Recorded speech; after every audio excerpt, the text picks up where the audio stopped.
បន្ទាប់ពីភាពមុនបន្ទាប់ពីតួអង្គហានរបស់យើងត្រូវបានកូបលីនធ្វើឲ្យមានរបួសហើយគាត់ក៏បានគិតក្នុងចិត្តខ្លួនឯងថាតើគាត់ត្រូវស្លាប់កន្លែងហ្នឹងមែនទើបតែជាជាន់ទី5ហ្នឹងគាត់គិតក្នុងចិត្តខ្លួនឯងថាគាត់មិនគួរណាស្លាប់នៅក្នុងជាន់ដែលនៅទាបដល់ថ្នាក់ហ្នឹងទេដោយសារតែការបដិញ្ញាចិត្តរបស់គាត់ហើយនឹងការមិនចង់ស្លាប់របស់គាត់ក៏បានដាស់ឡើងនៅធម្មពលមួយដែលគេហៅថា Berserk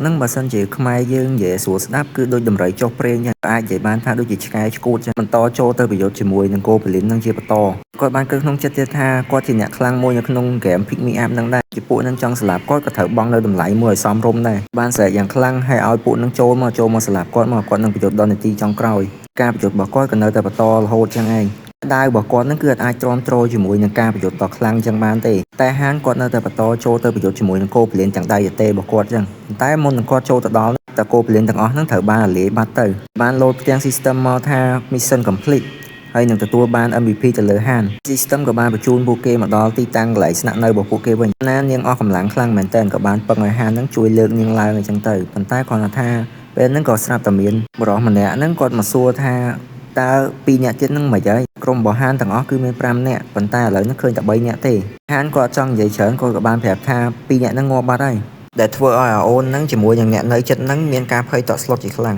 ងដល់កន្លែងសម្រាប់របស់ហានក៏បានគិតខ្លួនឯងថាតើវាជាបករបស់ហ្គេមមែនដោយសារតែការដែលគាត់លេងហ្នឹងគឺមានរយៈពេលត្រឹមតែ10នាទីទេគាត់ក៏គិតទៀតថាអា skill Berserk ហ្នឹងមានជាប់ជាមួយនឹងតួអង្គមកស្រាប់សម្រាប់គាត់ skill ហ្នឹងគឺទើបតែដាស់ឡើងទេដោយសារតែគាត់ហ្នឹងគឺពាក់កណ្ដាល Master ពាក់កណ្ដាល Hero តែគាត់គិតច្រើនទៅវាអត់បានផលតែអញ្ចឹងក៏គាត់គិតថ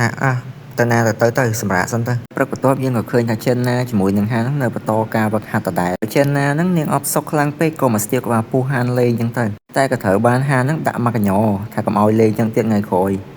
ខ្លាំងទៅស្ទាបក្បាលពោះកូនប្រុសគេយ៉ាងស៊ីមកកញ្ញោទៅយើងក៏ឃើញថានៅក្នុង training hall ហ្នឹងឥឡូវហ្នឹងគឺមានអ្នកថ្មីចូលមក train ច្រើនមែនតើហើយហានជាមួយនឹងចេនណាហ្នឹងកំពុងតែនិយាយពាក់ព័ន្ធជាមួយនឹងការ train របស់ hero ថ្មីហ្នឹងនឹងសួរពាក់ព័ន្ធជាមួយនឹង Eren ដោយសារតែឃើញ Eren មក train ទើបតែនឹកតាមហ្នឹងក៏ដង្ហើមដល់ Eren ក៏ដើរមកពីក្រោយហើយបានសុំទោសថាគាត់មកយឺតហានហ្នឹងក៏បាននិយាយទៅប្រាប់ Eren ថាមិនបន្ទោសខ្លួនឯងទេដោយសារតែមើលទៅលើទឹកមុខរបស់ហានទៅគឺពិតជាពិបាកមើលមែនទែនគាត់បានបន្តទៀតថាពួកនឹងស្លាប់ដោយសារតែពួកនឹងនៅខ្សោយមិនមែនជាកំហុសរបស់គាត់ទេចឹងហើយកុំឲ្យគាត់បន្ទោសខ្លួនឯងគេក៏បានបង្ហាញទៀតថាពិភពលោក Pick Me Up ហ្នឹងរយៈពេល1ខែនៅពិភពខាងក្រៅគឺមានរយៈពេល10ថ្ងៃនឹងបានបង្ហាញឲ្យឃើញ Ashley ហ្នឹងកំពុងតែសរសើរទៅលើហានប្រាប់ឲ្យអ្នកទាំងអស់គ្នាហ្នឹងយកគំរូទៅកាន់ហានទៅដោយសារតែហានអាច clear ទី5ហ្នឹងដែលជាជាន់ដែលពិបាករហូតដល់30នាទីចឹងឲ្យយកគំរូតាមហានទៅហើយចឹងណានាងឃើញ Isel បកាច់ចឹងក៏បានសួរទៅកាន់ហានថាចុយ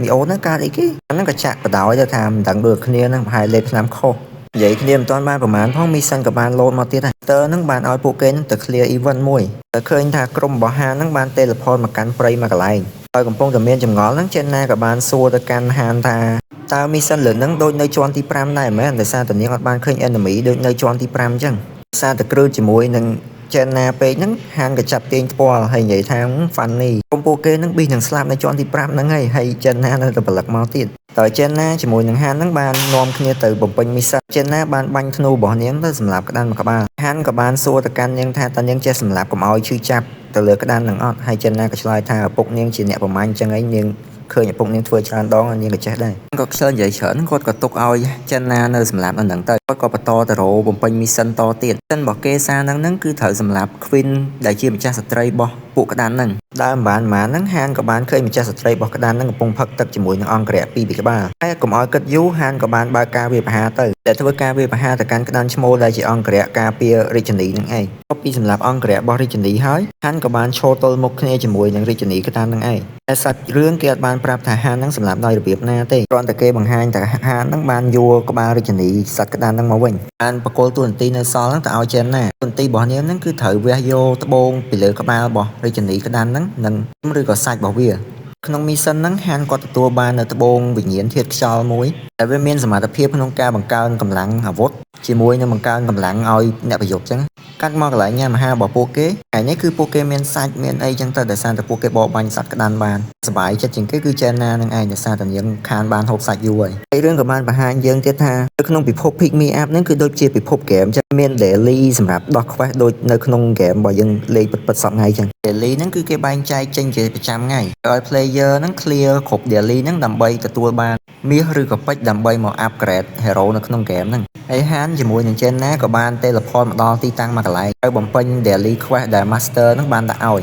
Jenna នាងបាននិយាយថាទីនេះពិតជាស្អាតមែនតើយើងឃើញនៅក្នុងរូបភាពគឺមានភ្នំមានស្មៅមានព្រៃមានខ្យល់បរិសុទ្ធស្រស់ស្អាតអញ្ចឹងណា mission របស់ពួកគេលើកហ្នឹងគឺត្រូវមកដកយកផ្កានៃជីវិតមានសមត្ថភាពក្នុងការផលិតថ្នាំព្យាបាលដោយហានជាមួយនឹង Jenna នៅតែបន្ត mission ដែល Master បានដាក់ឲ្យមកអញ្ចឹងប្រយោជន៍របស់គេសារហ្នឹងគឺត្រូវប្រយោជន៍ជាមួយនឹងចចកដ៏ធំក្បាលប្រយោជន៍របស់ពួកគេសារហ្នឹងគឺទទួលបាននៅត្បូងវិញ្ញាណធាតុទឹកមួយសមត្ថភាពរបស់ត្បូងវិញ្ញាណធាតុទឹកហ្នឹងដែរក៏ដូចជាមួយនឹងធាតុខ្យល់ចឹងឯងគ្រាន់តែថាគេយកទៅបង្កើតរបស់ផ្សេងហើយ Jenna នាងបានបន្តថានាងចូលចិត្តពិភពលោកនេះណាពិភពលោកនេះមានកន្លែងស្នាក់នៅត្រឹមត្រូវមានអាហារហូបចុកត្រឹមត្រូវប៉ុន្តែនាងអន់ចិត្តត្រង់ម្យ៉ាងបើអត់មាន Master ប្រហែលជាល្អពេល Jenna និយាយចឹងតែធ្វើឲ្យហានហ្នឹងមានការគាំងជាខ្លាំងតែគាត់ហ្នឹងក៏ជា Master ដែរក៏គាត់នៅតែបន្តគិតទៀតថាតើនេះ Fame ហ្នឹងគិតដូច Jenna ដែរមែនតែជាពួកគេហ្នឹងអត់ចង់ឲ្យមាន Master គ្រប់គ្រងលើពួកគេទេសាច់រឿងក៏គេបានកាត់មកដល់កន្លែងមួយទៀតដែលហានជាមួយនឹងក្រុមរបស់គាត់នឹងមានគ្នាចំនួន4នាក់ដែលបានបំពេញ mission ដែល Master ដាក់ឲ្យតួអង្គថ្មីហ្នឹងគឺមានឈ្មោះថានីកានិយាយថាឲ្យហាននឹងបញ្ជាគាត់មកគាត់នឹងធ្វើតាមដោយហាននឹងបានប្រាប់ទៅកាន់ក្រុមរបស់គាត់ថាកាត់ទៅគាត់ពងមើលសភាពការ Aaron បាននិយាយថានឹងមិនមែនដូចជាន់ទី5 special mission ទៀតណាហើយដោយហានក៏ខ្ជិលនិយាយច្រើនក៏ប្រាប់ឲ្យពួកនឹងអោនចុះនេះមិនមែនអោននេះចូលក្រាបហាននឹងមានការគាំងជាមួយនឹងគ្នាគាត់ទីខ្លាំងរឿងគេបានបង្ហាញឲ្យយើងឃើញថាមានកូប៉ូលីន3ក្បាលចំណោមពួកវាហ្នឹងគឺមានមេក្រុមមួយដែលមេក្រុមរបស់វានឹងមានត្រែសម្រាប់ផ្លុំត្រែហ្នឹងដែរគឺសម្រាប់ហៅជំនួយឬក៏ផ្ដល់សញ្ញាឲ្យប្រាប់ថាមាន enemy វាលុកទាំងហានគាត់ក៏បានប្រាប់ឲ្យ Jenna ហ្នឹងឡើងទៅមើលខាងលើទៅ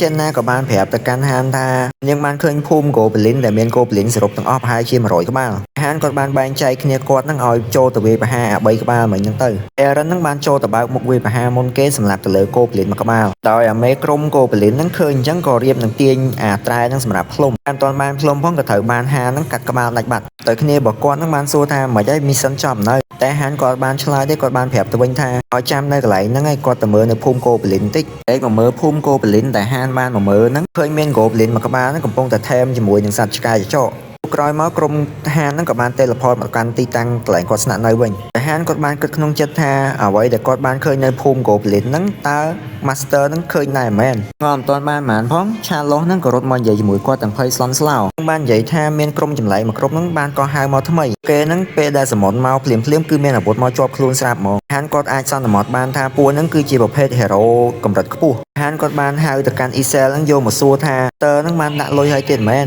តើបានឆ្លើយទៅវិញថាត្រូវហើយ Master បានដាក់លុយសរុបទាំងអស់ប្រហែលជា 50000 វ៉ុនយើងដាក់លុយនេះក្នុងគោលបំណងបើកយកប្រអប់ដែលគេមាននៅក្នុង event ហ្នឹងឯងដូចតែយើងចាប់ Mobile Legends ចឹងអាហ្នឹងគាត់ក៏ងាកទៅប្រាប់ Charles វិញថាមិនបាច់មានការផិតភ័យទេពួកហ្នឹងនឹងមិនធ្វើអីនាងទេត្រឡប់ទៅជាក្រានបាយវិញទៅមកឈុតបន្ទាប់យើងឃើញថា Jenna ហ្នឹងកំពុងតែនិយាយជាមួយនឹងនារីម្នាក់ដោយសួរទៅកាន់នាងថាតើនាងឈ្មោះអីគេនាងបានប្រាប់ទៅកាន់ Jenna ថានាងឈ្មោះ Edith ហើយ Jenna ហ្នឹងបានលើកសរសើរពីហាននៅចំពោះមុខ Edith ហ្នឹងជាច្រើនហានគាត់បានខ្វល់ជាមួយនឹង Jenna ទេគាត់បានសុំពេល Edith ហ្នឹងនិយាយមួយគាត់មួយផ្លែតមកដល់ការសន្ទនារបស់ពួកគេហ្នឹងហានក៏បានសួរទៅកាន់ Edith ថានាងមានចាំអត់ថានាងមកដល់ទីហ្នឹងដោយរបៀបណា Edith នាងបានឆ្លើយទៅកាន់ហានវិញថានាងអត់បានចាំអីទេគាត់ថាពេលហ្នឹងនាងឈឺក្បាលហើយក៏បើកភ្នែកមកនាងក៏មកដល់ទីហ្នឹងហ្មងទៅហ្នឹងក៏គេបានបង្ហាញទៀតថា hero ដែលបានសមុទ្រមកថ្មីហ្នឹងពួកគេទាំង5នាក់ហ្នឹងសុទ្ធតែមានផ្កាយ3ហើយការងារពីមុនរបស់ពួកគេហ្នឹងគឺជាទាហានស៊ីឈ្នួលហើយពួកគេគឺជាក្រុមចចកហើយគ្នាមិនទាន់បានប្រមាណផង Master ហ្នឹងក៏បានកោះហៅពួកគេហ្នឹងឲ្យចេញទៅខាងក្រៅទៅកាត់មកខាងក្រៅយើងឃើញថាមានបរិសម្នាក់ហ្នឹងមកនិយាយឲ្យហានថាហានហ្នឹងជួយការពារពួកគេផងដោយសារតែពួកគេហ្នឹងឃើញថាពួកអ្នកមកថ្មីហ្នឹងអត់តំណងថាជាមនុស្សល្អទេហានគាត់ក៏បានសួរទៅកាន់ Jenna ថានាងយល់ឃើញថាម៉េចចំពោះអ្នកមកថ្មីហ្នឹងនាងក៏ឆ្លើយថាមានតែ Edith មួយទេដែលមើលទៅរៀងគ្រាន់បើក្រៅពីហ្នឹងដូចមិនទេតែហានគាត់បានខ្វល់ទេគាត់បែរជាសើចទៅវិញគាត់បាននិយាយថាពេលដែលត្រូវវឹកហាត់ពួកហ្នឹងអត់ព្រមមកវឹកហាត់ទេតែឥឡូវបែរជាពឹងឲ្យគាត់ជួយទៅវិញហើយគាត់ក៏បានដេញពួននឹងឲ្យចេញពីមុខគាត់ហើយនិយាយទៀតថាមុនគាត់ប្រើធរក្តៅចេញពីមុខគាត់បាត់ទៅដោយ Aaron ឃើញអញ្ចឹងក៏គាត់អត់សូវសប្បាយចិត្តដែរប៉ុន្តែហានបានប្រាប់ទៅកាន់គាត់ថាពេលដែលគាត់ចូលទៅប្រយុទ្ធហ្នឹងពួកហ្នឹងនៅដេកឡើយទេពួកហ្នឹងគឺមិនសមឲ្យគាត់នឹងមានក្តីអាណិតចំពោះពួកគេទេដោយសារតែពួកគេអត់ខំប្រឹងតែខ្លួនឯងមកស្ទុះក្រោយមកហ្នឹងយើងក៏ឃើញថាក្រុមដែលបានសមុនមកថ្មីដែលជា hero ផ្កាយ3ហ្នឹងបានចេញមកពីបំពេញ mission ដែល Master បានដាក់ឲ្យហ្នឹងហើយចេញមកភ្លាមហ្នឹងក៏បានសួរទៅកាន់ហានថាឯងហ្នឹងណាគេហើយហានគាត់ឆ្លើយដែរគាត់ថាមិនរឿងអីទេដោយហានឆ្លើយបែបឆ្លើយអញ្ចឹងក៏អាមាធធំនេះវាមានការផ្ទុះកំហឹងជាខ្លាំងដោយស្រែកទៅកាន់ហានថាឯងដឹងឯងនិយាយមួយណាគេអត់បើ Jenna នាងបាននិយាយទៅវិញថាមិនពួកអ្នកឯងទេដែលនិយាយអត់មានសុជីវធម៌មុននោះ ដោយប្រធានក្រុមរបស់ក្រុមចចហ្នឹងគឺមានឈ្មោះថា Elvin គេបានសួរទៅកាន់ហានទៀតថាហានពីមុនមកហ្នឹងជាទាហានស៊ីឈ្នួលដែរមែនបានជាហានហ្នឹងមានអាវុធមានអីជាប់ខ្លួនអញ្ចឹងតែហានក៏បានឆ្លើយថាគាត់មិនមែនជាទាហានស៊ីឈ្នួលទេគាត់ជាកសិករតែធ្វើឲ្យ Elvin ហ្នឹងមានការឆ្ងល់ជាខ្លាំង Farmer តែគេឆ្ងល់ក៏មិនបានណាដោយសារតែខ្លោងទ្វារនៃការ enhance hero ធ្វើឲ្យខ្លាំងមួយហ្នឹងគឺបានកើនឡើងមកទៀតហើយ Master ហ្នឹងក៏បានសមន់នៅ hero ថ្មីមកចំនួនប្រមាណអ្នកទៀតដែរដែលធ្វើឲ្យ Isel ហ្នឹងមានការកញ្ញាញ់ខួរជាខ្លាំងដោយសារតែ Master ហ្នឹងសមន់តែ hero អត់ប្រយោជន៍មកហើយអ្នកខ្លះដែលត្រូវបានសមន់មកហ្នឹងអត់ទាន់ដឹងថាពួកគេនៅកន្លែងណាផងហើយ Isel ហ្នឹងបានប្រាប់ឲ្យអបិសាច់ដុបហ្នឹងយកមនុស្ស2នាក់ចូលទៅខាងក្នុងទៅ enhance ជាមួយគាត់ទៅបន្ទាប់ពីការ enhance ហើយហ្នឹងក៏ស្រាប់តែឃើញអបិសាច់ដុំចេញមកទាំងមានកម្លាំងមាំមួនតែវាក៏បានបង្កការភ្ញាក់ផ្អើលទៅដល់អ្នកដែលបានសម្បុនមកថ្មីនឹងដែរហើយដែលមានការភ័យខ្លាចពួកគេរៀបនឹងរត់ក៏ត្រូវបាន Elvin ដែលជាមេក្រុមចចនឹងប្រាប់កូនចៅថាឲ្យរារាំងពួកគេកុំឲ្យពួកគេរត់ហានដល់ពេលឃើញអញ្ចឹងគាត់ក៏ប្រាប់ទៅកាន់ Isel ថាប្រាប់ទៅកាន់ Master ទៅត្បិតតែ Hero level 1វាអត់មានប្រយោជន៍មែនប៉ុន្តែទើបតែសម្បុនមកអញ្ចឹងកុំយកទៅ enhance វាធ្វើឲ្យខ្ជះខ្ជាយការនិយាយរបស់ហានអញ្ចឹងហើយក៏ធ្វើឲ្យអបិមេតសាច់ដុំធំហ្នឹងក៏មានការខឹងជាមួយហានហើយរៀបនឹងវាយប្រហារមកលើហានមុនពេលដែលគេវាយប្រហារទៅកាន់ហានហ្នឹងគឺបានឃើញថាធ្នូមួយបានបាញ់មកហើយអ្នកដែលបាញ់ធ្នូហ្នឹងមានបញ្ញាគេឆ្ងាយទេគឺ Jenna ហ្នឹងឯងហើយ Elvin បាននិយាយទៅកាន់ហាននិង Jenna ថាពួកអ្នកឯងហ្នឹងហ៊ានប្រើប្រាស់អាវុធមកកាន់ក្រុមខ្ញុំផងហើយ Eddie ហ្នឹងនាងអត់ចង់មានរឿងបញ្ហាច្រើននាងក៏បានចូលមកជួយសម្របសម្រួលប៉ុន្តែត្រូវ Elvin ហាមឃាត់ដោយហានរបស់យើងហ្នឹងគាត់អត់បានខ្វាយខ្វល់ជាមួយនឹងសម្ដីរបស់ Elvin ទេគាត់និយាយទៀតថាបើខ្លាំងណាស់ចូលមកពេលហ្នឹងណាយើងក៏ឃើញ Isel នាងបានចេញមកធ្វើអន្តរាគមហើយបានប្រាប់ទៅកាន់អ្នកទាំងអស់គ្នាហ្នឹងថាទីហ្នឹងគឺមិនអនុញ្ញាតឲ្យ Hero ធ្វើការប្រយុទ្ធគ្នាទេតែក៏ត្រូវបានហានប្រាប់ទៅកាន់នាងវិញថាពួកអស់ហ្នឹងចូលមកគឺបំផ្លាញការងាររបស់យើងវិញទេមិនម៉ាដកពូហ្នឹងចោលទៅហានគាត់នៅតែបន្តនិយាយឌឺទៅកាន់ពួកហ្នឹងទៀតថាពួកហ្នឹងដើរនិយាយប្រាប់គេថាខ្លួនឯងហ្នឹងគឺជាទាហានស៊ីឈ្នួលទាំងតែការពិតទៅពួកហ្នឹងគឺគ្រាន់តែជាក្រុមចោលមួយក្រុមទេតែធ្វើឲ្យមេក្រុមចចហ្នឹងមានការខឹងជាខ្លាំងដោយសួរទៅកាន់ហានវិញថាតើអ្នកឯងហ្នឹងដឹងតែខ្ញុំជាពីណាគេអត់ដោយហានក៏ខ្សើនិយាយច្រើនក៏បបួលអាមេក្រុមហ្នឹងវាយគ្នាមួយស្មើហើយហ្នឹងគេបាននិយាយថានៅក្នុងទីហ្នឹងគឺគេអត់ឲ្យ Hero វាយគ្នាទេតែបើសិនជាយល់ព្រមប្រកួតទាំងសងខាងដែលមានការអនុញ្ញាតពី Master គឺអាចប្រកួតបានកិច្ចសន្យារបស់ពួកគេហ្នឹងគឺថាបើសិនជាពីណាគេចាញ់នោះម្នាក់ហ្នឹងនឹងត្រូវបានជំរុះចោលដូចជា Enhance Hero អញ្ចឹងហើយកម្លាំងនិង level របស់អ្នកចាញ់ហ្នឹងនឹងត្រូវបានទៅលើអ្នកឈ្នះដោយនិយាយពីកិច្ចសន្យាក្នុងការប្រកួតចប់ហានក៏បានប្រាប់ទៅកាន់ Jenna ថាឲ្យនាំអ្នកដែលគ្មានភារកិច្ចចេញឲ្យឆ្ងាយទៅហើយប្រាប់ទៅកាន់ Jenna ទៀតថាមិនភ័យទេគាត់ដឹងឲ្យឈ្នះ 100% ហើយហានគាត់ក៏បានប្រាប់ទៅកាន់ Isel ដែរថាជួយរារាំងអ្នកដែលចូលមករំខានការប្រយុទ្ធរបស់គាត់ផងព្រោះគាត់អត់ចង់ឲ្យមានអ្នកចូលមករំខានការប្រយុទ្ធរបស់គាត់ទេគាត់និយាយចោលភ្លាម Advan ហ្នឹងក៏លោតមកវាប្រហារគាត់ភ្លាមយកហ្មងតែហានហ្នឹងគាត់ដូចអត់ខ្វល់ចឹងបានគិតក្នុងចិត្តតែយើងដឹងថាគាត់ជា Hero ផ្កាយមួយមែនតែ level របស់គាត់គឺខ្ពស់ជាងពួក Hero ផ្កាយ3ដែលទើបតែសមន់មកហ្នឹងហើយការប្រយុទ្ធជាមួយពួកហ្នឹងគឺអត់មានជាបញ្ហាសម្រាប់គាត់ទេហានហ្នឹងគាត់បានបើក Basset Mode កលៀសខ្លួនទៅខាងក្រោយខ្នងរបស់ Advan ហ្នឹងនឹងចាប់បោក Advan ទៅខ្ទប់នឹងដីអាវចាក់ទៅលើខ្នងរបស់ Advan ហ្នឹងក៏បាននិយាយទៀតថាឲ្យ Advan ហ្នឹងសុំចោះចាញ់ទៅហើយគ្នារបស់ Advan ឃើញអញ្ចឹងក៏បាននិយាយថាឥឡូវហ្នឹងដោះលែងគាត់ទៅពួកគាត់សុំចោះចាញ់តែហានបែរជាខ្ទប់មាត់អត់ឲ្យសុំចោះចាញ់ទេការប្រកួតហ្នឹងគឺត្រូវតម្រូវឲ្យអ្នកដែលចូលប្រកួតហ្នឹងនិយាយសុំចោះចាញ់ទើបការប្រកួតហ្នឹងបានបញ្ចប់បាននិយាយឌឺទៅកាន់ក្រុមចចហ្នឹងទៀតថាមិនមែនជារឿងរបស់អ្នកឯងទេនៅឲ្យស្ងៀមទៅដោយសារតែការនិយាយឌឺដងរបស់ហានហ្នឹងធ្វើឲ្យក្រុមចចហ្នឹងមានការផ្ទុះកំហឹងហើយត្រៀមខ្លួនចូលទៅវាប្រហារហានតែហានគាត់បានខ្វល់ហើយគាត់បែរជានិយាយឌឺដងថែមទៀតថាពួកអាក្រុមចៅហើយគាត់ក៏បានហៅ Eddie ហ្នឹងឲ្យមកចូលក្រុមជាមួយគាត់មកគុំទៅនៅជាមួយក្រុមសម្រាមហ្នឹងអីការហៅរបស់ហានហ្នឹងធ្វើឲ្យបេសាច់ដុំហ្នឹងមានការខឹងជាខ្លាំងដែលចោទទៅលើ Eddie ថារួមដៃជាមួយនឹងសត្រូវដោយហានកំពុងតែប្រកែកគ្នាជាមួយនឹងក្រុមចចហ្នឹងដែរក្រុមចចហ្នឹងក៏ចង់រើបំរាស់ប៉ុន្តែក៏ត្រូវហានយកកបិតរបស់គាត់ហ្នឹងមកចាក់ដៃបន្ថែមដោយទទួលការបញ្ចុះបញ្ចូលពីសំណាក់ហានហ្នឹង Eddie ក៏បានសម្រេចចិត្តថានឹងចាក់ចេញពីក្រុមចចហើយចូលមកកាន់ក្រុមរបស់ហានវិញដែលរឿងហ្នឹងដែរបានធ្វើឲ្យក្រុមចចហ្នឹងមានការខឹងសម្បាជាខ្លាំងក៏បានស្ទុះចូលទាំង3នាក់ចូលមកវាយប្រហារហានតែក៏ត្រូវបាន Isel ហ្នឹងរារាំង Isel ក៏បានប្រាប់ទៅកាន់ក្រុមចចហ្នឹងថាការប្រយុទ្ធអត់ទាន់បានបញ្ចប់ទេអញ្ចឹងអត់អាចលូកដៃចូលទៅជួយបានទេតែពួកគេហ្នឹងអត់បានខ្វល់ពីសម្ដីរបស់ Isel ទេបែរជាចង់វាយប្រហារ Isel ហ្នឹងថែមទៀតហើយពួកគេហ្នឹងអត់បានដឹងថាច្បាប់នៅក្នុងពិភព Pick Me Up ហ្នឹងគឺមិនអនុញ្ញាតឲ្យ Hero វាប្រហារទៅកាន់ Fairy ដែលនៅគ្រប់គ្រងកន្លែងហ្នឹងទេបន្ទាប់មកក៏ឃើញថាក្រុមចចហ្នឹងគឺត្រូវបាន Isel ហ្នឹងសម្លាប់ចោលទាំងអស់ហើយរឿងទាំងអស់ហ្នឹងដែរសិតតែជាផែនការរបស់ហានជាមួយនឹង Isel ទេហានហ្នឹងគាត់បានគិតថាក្រុមចចហ្នឹងគឺពិបាកគ្រប់គ្រងណាស់ហើយ Isel ក៏បានសួរទៅកាន់ហានថានាងធ្វើបានល្អអត់